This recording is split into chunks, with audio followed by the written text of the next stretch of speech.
আসসালামু আলাইকুম। জিলন টিভি এবিসিতে আপনাদেরকে স্বাগতম। এখন থেকে নিয়মিত জিলন টিভি এবিসিতে স্বাস্থ্য শিক্ষা বিষয়ে আলোচনা করব ইনশাল্লাহ। তা আজকে সর্বপ্রথম আলোচনা করব নবজাতক এবং শিশু স্বাস্থ্যসেবা নিয়ে। নবজাতকের অত্যাবশ্যকীয় পরিচর্যা।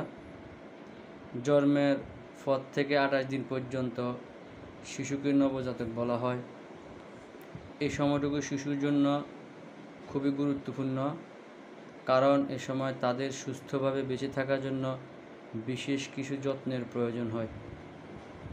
বাংলাদেশে প্রতিদিন প্রায় ৯,৩০০টি শিশু জন্ম হয় এবং এর মধ্যে ৮,৮০০ শিশু ভূমিষ্ঠ হয় বাড়িতে অদক্ষ দাইয়ের সহায়তা। প্রতি ১,০০০ জীবিত জন্মগ্রহণকারী শিশুর মধ্যে প্রায় ৩৭ জন শিশু মারা যায় জন্ম থেকে ২৮ দিনের মধ্যে। সুতরাং প্রতিদিন ৯,৩০০ জন্মগ্রহণকারী শিশুর মধ্যে নবজাতক অবস্থায় মারা যায় ৬০৫ জন। আরেকটি উদ্বেগের বিষয় হচ্ছে প্রায় ৩০ থেকে ৫০% নবজাতকের কম ওজন, অর্থাৎ ২৫০০ গ্রামের কম নিয়ে জন্মগ্রহণ করে।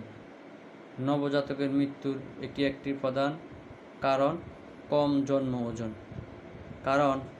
কম জন্ম ওজনের শিশুদের সংক্রামক হওয়ার সম্ভাবনা বেশি, আর এই জন্য তাদের মৃত্যুর ঝুঁকি বেশি থাকে।